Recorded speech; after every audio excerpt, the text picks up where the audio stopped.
यहाँ रिधिमा ये सोचकर परेशान थी कि उसका एक्सीडेंट आखिर किसने करवाया था। वहीं ऑफिस में ऋषित ये सोचकर परेशान था कि वो कैसे रिधिमा को मनाए।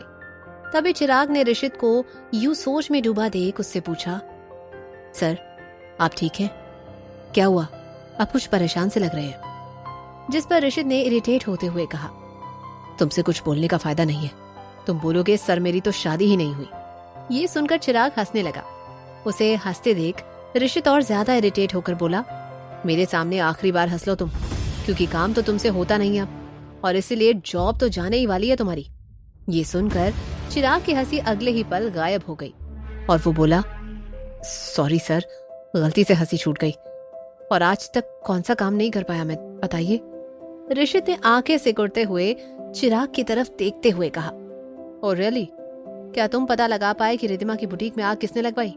क्या तुम पता कर पाए कि मुझ पर वो गोली किसने चलवाई थी? क्या तुम ये पता कर पाए कि मिहिर की कंपनी में आग किसने लगवाई? क्या तुम ये पता कर पाए कि निशांत का टिफिन कैसे चेंज हुआ और ये किसने किया? नहीं ना। चिराग के तो टेंशन से पसीने छूटने लगे। हड़बड़ाते हुए उसने कहा, सर मैं पूरी कोशिश तो कर रहा हूं, और मैंने कई आदमियों को काम पर लगा दिया है सर, तो थोड़ा वक्त तो लगेगा ही। ऋषित ने चिराग को इग्नोर करते हुए खुद से ही बुदबुदाते हुए कहा, रिधिमा के बुटीक में लगी आग के लिए रिधिमा तो मुझे ही जिम्मेदार ठहराती है, लेकिन उसके पीछे कौन था ये पता चल जाए तो कम से कम उसका गुस्सा थोड़ा तो कम होगा, और फिर शायद रिधिमा मेरी बात सुनने को तैयार हो जाए। ऋषित ने ये बात भले ही एकदम धीमी आवाज में कही हो, लेकिन चिराग ने सुन लिया था, और वो सुनकर चिराग भी परेशान होकर बोला, सर बस थोड़ा टाइम दीजिए, मैं सब पता करवाता हूँ। मुझे तो ये समझ नहीं आता कि रिधिमा मैडम की किसी से क्या दुश्मनी है, और उनका बुटीक जलाकर उनका करियर खराब करके किसी को क्या मिलेगा। चिराग ये बोलकर टेबल पर पड़ी फाइल्स देखने लगा। ये सुनकर ऋषित भी सोच में पड़ गया। सच में ऐसा कौन होगा जो रिधिमा को इस तरह नुकसान पहुंचाना चाहेगा। ऋषित को रिधिमा की कही बात याद आई कि ऋषित से शादी करने के लिए रिधिमा ने अपनी पढ़ाई छोड़ दी, करियर दांव पर लगा दिया। ऋषित ने सोचा कि रिधिमा की बुटीक के जलने के बाद रिधिमा का करियर तो जैसे गौरव के साथ होने वाली डील पर ही डिपेंड हो गया था। ऋषित को गुस्सा आ रहा था कि वो गौरव जाने अनजाने में रिधिमा के लिए इतना इम्पोर्टेंट हो गया था। एक पल के लिए तो ऋषित के दिल में आया कि रिधिमा की जिंदगी में उसकी कोई वैल्यू या जरूरत ही नहीं थी। किसी तरह ऋषित ने खुद के गुस्से को कंट्रोल किया। न जाने क्यों वो चाहता था कि रिधिमा गौरव मल्होत्रा से दूर रहे। ऋषित चाहता था कि रिधिमा की जिंदगी में सबसे इम्पोर्टेंट बस उसे ही होना चाहिए। ऋषित ने मन में सोचते हुए कहा, मुझे रिधिमा की जिंदगी में जगह बनानी होगी। कुछ ऐसा करना होगा कि रिधिमा के दिल में मेरे लिए फिर से विश्वास जागने लगे। लेकिन मैं ऐसा क्या करूं कि रिधिमा मुझ पर विश्वास करे और उस गौरव से दूर रहे। अगर बिजनेस में मैंने उसकी मदद करने की कोशिश की तो वो सीधे सीधे मना कर देगी, ये कहकर कि उसे मेरी मदद की जरूरत नहीं है। ऋषित हताश होकर सोचने लगा। फिर अचानक उसके दिमाग में एक आइडिया आया। ऋषित ने फौरन चिराग से पूछा, रिधिमा और मिहिर इस वक्त कहाँ हैं? चिराग ने कुछ ही मिनट्स में पता करके बताया कि रिधिमा और मिहिर एक कैफे में थे और उनके साथ मिहिर की असिस्टेंट भी थी। ऋषित ने चिराग को उनकी लोकेशन भेजने को कहा और फौरन ऑफिस से निकल पड़ा। दूसरी तरफ कैफे में मिहिर, रिधिमा और मिहिर की असिस्टेंट स्नेहा बातें कर रहे थे। रिधिमा ने अपनी कॉफी पीते हुए पूछा, ये तो अच्छी बात है मिहिर कि तुम नए सिरे से नई कंपनी शुरू करना चाह रहे हो, पर बिजनेस प्लान क्या है? मिहिर ने अपना प्लान बताते हुए कहा, मैं फिर से इंपोर्ट एक्सपोर्ट के क्षेत्र में कंपनी नहीं खोलना चाहता, तो इसलिए मैंने सोचा है कि मैं एक टेक्सटाइल्स कंपनी शुरू कर लूंगा। रिधिमा हैरान रह गई। बड़ी बड़ी आंखों से मिहिर की तरफ देखते हुए उसने पूछा, पर टेक्सटाइल्स कंपनी ही क्यों? आई मीन तुम्हें इसमें एक्सपीरियंस भी नहीं है और तुम्हें सब जीरो से शुरू करना होगा। तो अगर तुम इंपोर्ट एक्सपोर्ट का बिजनेस फिर से शुरू करोगे तो कम से कम तुम्हारे पुराने क्लाइंट्स, पुराने कॉन्टैक्ट से मदद और काम मिल सकता है। मिहिर ने निश्चय के साथ कहा, मैं टेक्सटाइल्स कंपनी शुरू करके उस गौरव की कंपनी से बड़ी कंपनी बनाना चाहता हूँ। मैं चाहता हूँ कि मैं अक्षय मल्होत्रा को ये दिखा दूं कि चाहे वो कितनी भी मुश्किलें लाएं, मैं उनकी मदद के बिना यशस्वी होकर दिखाऊंगा। रिधिमा ये बात बहुत अच्छे से समझ गई थी कि मिहिर ये नई कंपनी बस अपने पापा अक्षय मल्होत्रा से बदला लेने के इरादे से खोल रहा था। गुस्से में मिहिर ने अक्षय के दूसरे बेटे गौरव से खुद को बड़ा करने की ठान ली थी और इसलिए रिद्धिमा ने मिहिर को समझाने की कोशिश करते हुए कहा, देखो मिहिर, मैं जानती हूँ कि तुम इस बात से गुस्सा हो कि उन्होंने तुम्हारी कंपनी में आग लगवाई, पर इसका सबूत नहीं है और हमें पूरा यकीन भी नहीं है कि अक्षय मल्होत्रा ने ही ये किया है। और फिर गौरव की कंपनी टॉप रेटेड कंपनी में से एक है, तो तुम्हारे लिए इतना आसान नहीं होगा उससे आगे बढ़ना।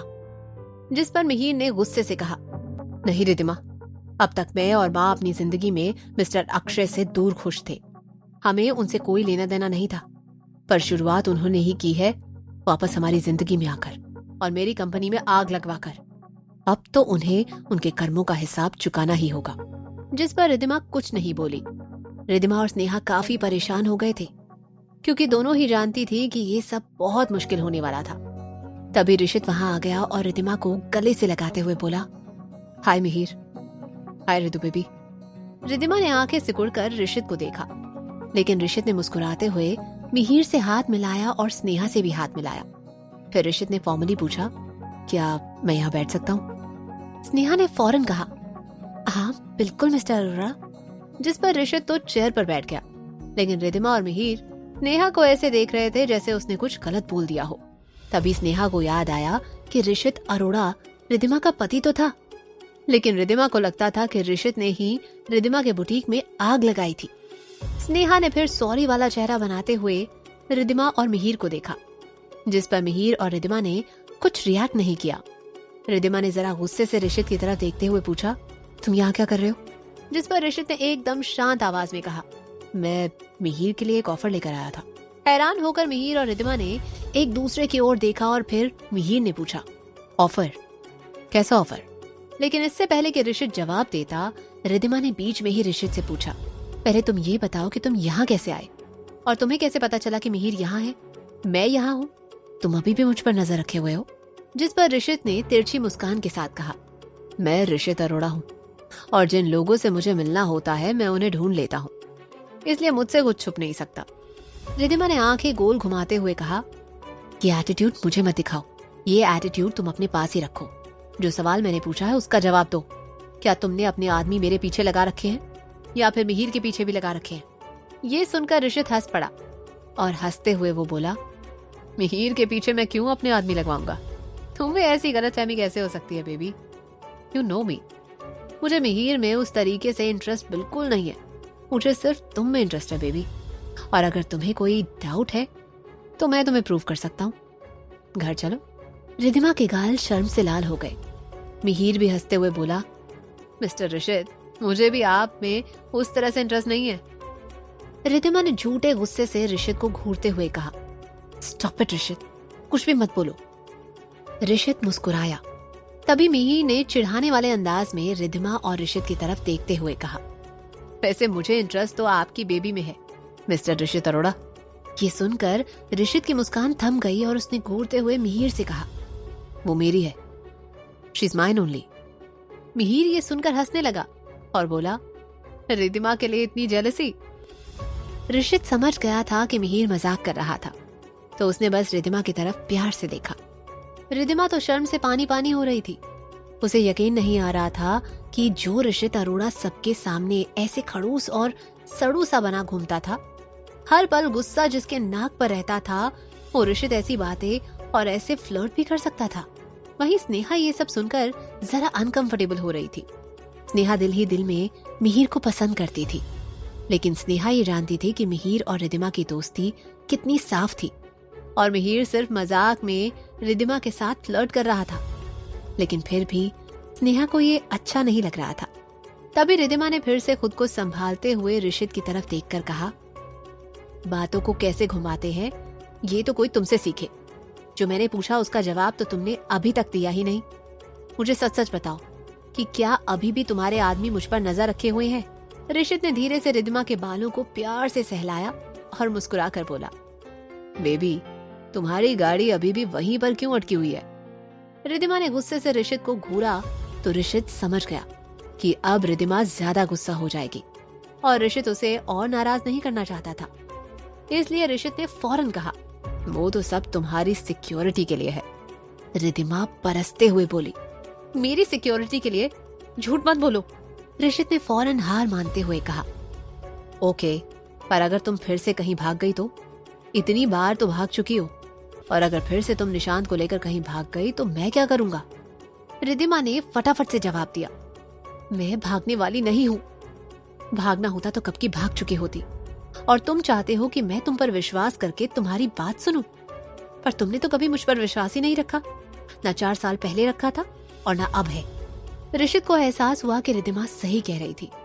अगर ऋषित उम्मीद रखता था कि रिद्धिमा उसकी बात पर विश्वास करे, तो ऋषित को भी रिद्धिमा पर विश्वास रखना चाहिए। जिस पर ऋषित ने कहा, मैं तुम पर विश्वास करता हूँ। आंखें सिकुड़ते हुए रिद्धिमा ने फौरन कहा, तो फिर अभी के अभी अपने आदमी जो मेरे पीछे लगवाए हैं उन्हें हटाओ।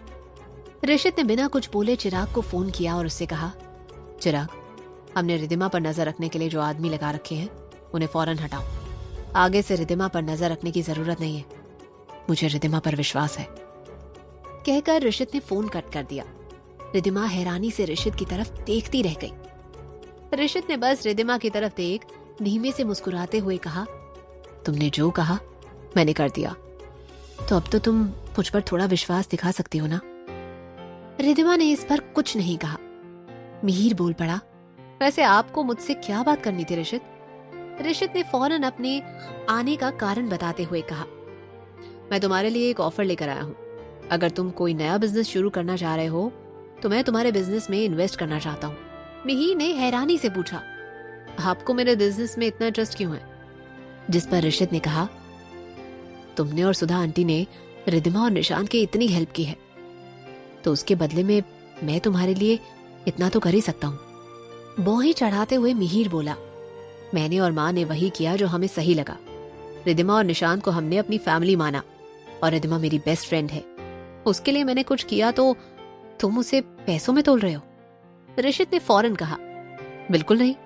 जो तुमने और सुधा आंटी ने किया उसके बदले में मैं कुछ भी करूं तो कम होगा। प्यार और अपनेपन का मोल मुझसे बेहतर कभी कोई नहीं समझ सकता, इसलिए उस प्यार और अपनेपन का मोल मैं कभी नहीं लगाऊंगा। और इसलिए मैं तो बस तुम्हारी कुछ मदद कर सकूं तो मुझे जरा सुकून मिलेगा कि मैंने तुम्हारे लिए कुछ किया। मिहिर ने एक पल रिद्धिमा की ओर देखा, फिर अपनी नजर घुमाकर वापस ऋषित की ओर देखते हुए पूछा, मैं टेक्सटाइल्स कंपनी शुरू करना चाहता हूँ। सुना है तुम भी एक टेक्सटाइल्स कंपनी शुरू कर रहे हो, तो आगे जाकर मेरी कंपनी तुम्हारी कंपनी की कंपटीशन बन सकती है। तो क्या यह जानने के बाद भी मेरी कंपनी में इन्वेस्ट करना चाहोगे? ऋषित ने मुस्कुरा कर कहा, ऋषित अरोड़ा बिजनेस कंपटीशन से नहीं डरता। मिहिर ने गहरी सांस लेते हुए कहा, थैंक यू ऋषित इस ऑफर के लिए, पर मुझे लगता है कि मैं मैनेज कर लूंगा। मिहिर के इस इनकार पर ऋषित ने कुछ नहीं कहा। वो जानता था कि मिहिर रिद्धिमा का बेस्ट फ्रेंड था, तो मतलब रिद्धिमा की तरह ही वो भी सेल्फ रिस्पेक्ट रखने वाला होगा। इसलिए धीरे से ऋषित ने पूछा, तो क्या रिद्धिमा तुम्हारी कंपनी में इन्वेस्ट करने वाली है? क्या ऋषित रिद्धिमा का विश्वास जीत पाएगा? क्या होगा आगे जानने के लिए सुनते रहिए क्यों दर्द है इतना इश्क में, सिर्फ पॉकेट एफएम पर।